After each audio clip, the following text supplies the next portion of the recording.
ലോകത്തോടെ ഇന്ന് ഇന്ത്യ വിളിച്ചു പറയുകയാണ് ലോകമേ കാണുക എന്നത്. കാരണം പാകിസ്ഥാന്റെ കള്ളപ്രചാരണങ്ങളാണ് ഇന്ന് ദൃശ്യങ്ങൾ സഹിതം ഇന്ത്യ പൊളിച്ചടുക്കിയിരിക്കുന്നത്. പാകിസ്ഥാനിൽ നിന്ന് ഒരു ഭീകരനെയും ഇന്ത്യൻ അതിർത്തിയിലേക്ക് കടത്തിവിടുന്നില്ല എന്ന് നിരന്തരമായി പാകിസ്ഥാൻ നേതാക്കൾ പറഞ്ഞുകൊണ്ടിരിക്കുന്ന സമയത്ത്, ലോകത്തിന് മുന്നിൽ അത് കാണിച്ചുകൊണ്ടിരിക്കുന്ന സമയത്താണ് ഇന്ത്യ കള്ളങ്ങളെല്ലാം പൊളിച്ചടുക്കിയിരിക്കുന്നത്. ഇത് പാക് അധീന കശ്മീരിൽ മാത്രമല്ല, പാകിസ്ഥാന്റെ ഉള്ളിലേക്കും കടന്ന് പാകിസ്ഥാന്റെ നെറുകം തലയ്ക്ക് തന്നെ അടിക്കുവാൻ ഇന്ത്യക്ക് കഴിയും എന്നുള്ള ശക്തമായ മുന്നറിയിപ്പാണ് ഈ ഒറ്റ ആക്രമണത്തിലൂടെ ഇന്ത്യ ലോകത്തിനും കാട്ടിക്കൊടുത്തിരിക്കുന്നത്. പാകിസ്ഥാനോട് ഇന്ത്യ പറയുകയാണ്, അടങ്ങുക. ഇനി ഭീകരവാദത്തിന്റെ വിത്തുകൾ ആ മണ്ണിൽ വിതച്ചാൽ, അത് ഇന്ത്യൻ മണ്ണിലേക്ക് കടത്തിവിടാൻ ശ്രമിച്ചാൽ ഞങ്ങൾ അടങ്ങിയിരിക്കില്ല.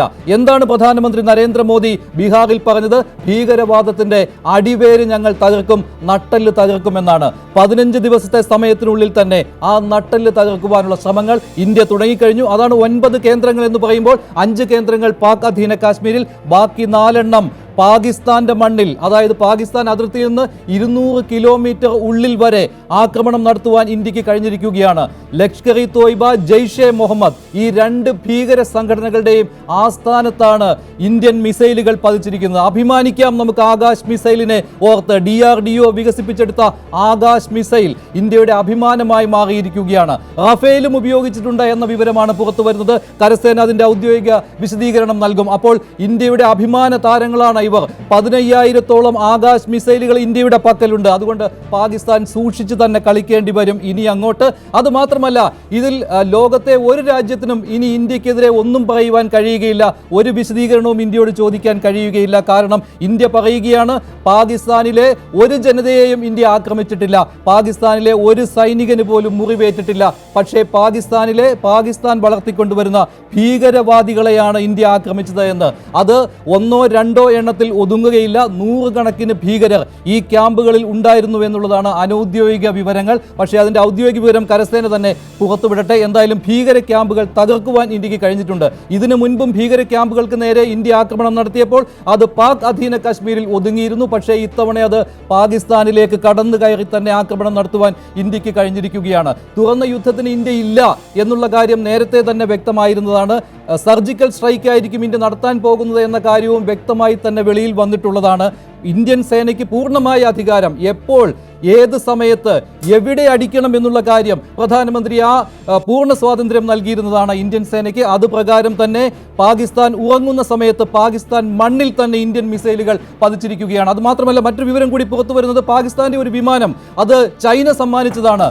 JF-17 ഇന്ത്യ ഇട്ടിട്ടുണ്ട് എന്നുള്ളതാണ്. അങ്ങനെയെങ്കിൽ പാകിസ്ഥാനെ മറ്റൊരു രീതിയിൽ അടിക്കുവാനും ഇന്ത്യക്ക് കഴിഞ്ഞിട്ടുണ്ട്. ഇന്ത്യൻ അതിർത്തി ലക്ഷ്യമിട്ട് വന്ന JF-17 വിമാനമാണ് തകർന്നു വീണിരിക്കുന്നത് എന്ന വിവരമാണ് പുറത്തു വരുന്നത്. അതുകൊണ്ട് ചൈനയുടെ സമ്മാനത്തിന് പോലും പാകിസ്ഥാനെ രക്ഷിക്കാൻ കഴിഞ്ഞിട്ടില്ല. പാകിസ്ഥാനിൽ നിന്ന് തുടർച്ചയായിട്ട് വിഷപ്രചാരണങ്ങളാണ് പുറത്തു വന്നുകൊണ്ടിരുന്നത്. ഇന്ത്യ സ്വന്തം നിലയിൽ ഉൽപ്പാദിപ്പിക്കുന്നതാണ് ഈ ഭീകരാക്രമണങ്ങൾ എന്നുള്ളതായിരുന്നു പാകിസ്ഥാന്റെ പ്രധാനപ്പെട്ട ആരോപണം. അതായത് ഫോൾസ് ഫ്ലാഗ് ഓപ്പറേഷൻ എന്നുള്ള കാര്യമാണ് ഇന്ത്യക്കെതിരെ പാകിസ്ഥാൻ നേതാക്കൾ, പാകിസ്ഥാൻ പ്രധാനമന്ത്രിയും പ്രതിരോധ മന്ത്രിയും വിദേശമന്ത്രിയും ഒക്കെ തുടർച്ചയായി ഉന്നയിച്ചു കൊണ്ടിരുന്നത്. ആ വാദം പാകിസ്ഥാൻ ഉന്നയിച്ചത് മറ്റൊരു വേദിയിൽ കൂടിയാണ്, ഐക്യരാഷ്ട്രസഭയുടെ സെക്യൂരിറ്റി കൗൺസിലിൽ. പക്ഷേ അവിടെ അംഗരാജ്യങ്ങളിൽ നിന്ന് താൽക്കാലിക അംഗമായ പാകിസ്ഥാന് നേരെ വിരൽ ചൂണ്ടലുണ്ടായി. ഇത് ശരിയാണോ എന്നുള്ള ചോദ്യം ഉന്നയിക്കുകയുണ്ടായി. അതോടുകൂടി പാകിസ്ഥാൻ ഒറ്റപ്പെട്ടു. ആ രാത്രിയിൽ തന്നെ പാകിസ്ഥാനെതിരെ പാകിസ്ഥാൻ ഉള്ളിൽ കയറി ചെന്ന് പാകിസ്ഥാനിലെ ഭീകര ക്യാമ്പുകൾ തകർത്തിരിക്കുകയാണ്. ഹാഫിസ് സയ്യിദിനെയും മസൂദ് അസറിനെയും എത്ര നാൾ പാകിസ്ഥാൻ സംരക്ഷിക്കും എന്ന ചോദ്യമാണ് ഇപ്പോൾ ഉയരുന്നത്. ഇവരെ ലോക ജനതയ്ക്ക് മുന്നിൽ തുറന്നു കാട്ടിയിരിക്കുകയാണ് ഇന്ത്യ. വരും മണിക്കൂറുകളിൽ ഇതിന്റെ കൂടുതൽ വിവരങ്ങൾ പുറത്തു വരും. കരസേനയുടെ ഔദ്യോഗികമായ വാർത്താ സമ്മേളനം നടത്താൻ ഇനി ഏതാനും മിനിറ്റുകൾ മാത്രമാണ് ബാക്കിയുള്ളത്. 10 മണിക്ക് തന്നെ കരസേനയുടെ വാർത്താ സമ്മേളനം ഉണ്ടാകും. അതിൽ എവിടെയൊക്കെ നാശം വിതയ്ക്കാൻ ഇന്ത്യക്ക് കഴിഞ്ഞിട്ടുണ്ട്, എന്തെല്ലാം സ്ട്രാറ്റജിയാണ് ഇതിനുവേണ്ടി ഇന്ത്യ ഉപയോഗിച്ചത് എന്നുള്ള കാര്യം പുറത്തു വരും. ഓപ്പറേഷൻ സിന്ദൂർ വിജയം കണ്ടിരിക്കുകയാണ്.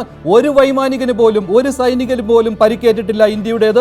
അവർ പൂർണ്ണമായിട്ടും ആരോഗ്യത്തോടു കൂടി തന്നെ ഇന്ത്യയിൽ തിരിച്ചെത്തിയിരിക്കുകയാണ് എന്ന വിവരവും പുറത്തു വന്നു കഴിഞ്ഞു. അങ്ങനെ ഇന്ത്യയുടെ വിജയമാണ് ലോകരാജ്യങ്ങൾക്ക് മുന്നിൽ ഇന്ത്യ തെളിയിച്ചിരിക്കുകയാണ്. ഇന്ത്യയുടെ സൈനിക ശക്തിയാണ് ഇവിടെ വിളിച്ചു പറഞ്ഞിരിക്കുന്നത്. പാകിസ്ഥാൻ അടങ്ങുക എന്നുള്ള സന്ദേശമാണ് നൽകിക്കൊണ്ടിരിക്കുന്നത്. വരും മണിക്കൂറിൽ കൂടുതൽ വിശദീകരണങ്ങൾ ഉണ്ടാകും. ഇന്ത്യൻ സൈന്യത്തിന്റെ ഭാഗത്തു നിന്ന് തന്നെ പ്രധാനമന്ത്രിയും ചിലപ്പോൾ രാജ്യത്തെ അഭിസംബോധന ചെയ്ത് സംസാരിച്ചേക്കാം. അതിനും കാത്തിരിക്കുകയാണ്. ബീഹാറിൽ നൽകിയ ഉറപ്പ് അങ്ങനെ പ്രധാനമന്ത്രി പാലിച്ചിരിക്കുകയാണ്. തീവ്രവാദത്തിനെതിരെയുള്ള മുന്നറിയിപ്പ് ഇന്ത്യയുടെ അഭിമാനം എന്ന് പ്രതിപക്ഷ നേതാവ് രാഹുൽ ഗാന്ധിയും പ്രഖ്യാപിച്ചിരിക്കുകയാണ്. അങ്ങനെ രാജ്യം ഒറ്റക്കെട്ടായി നിൽക്കുന്നു എന്ന സന്ദേശമാണ് ഇപ്പോൾ രാജ്യം നൽകിക്കൊണ്ടിരിക്കുന്നത്.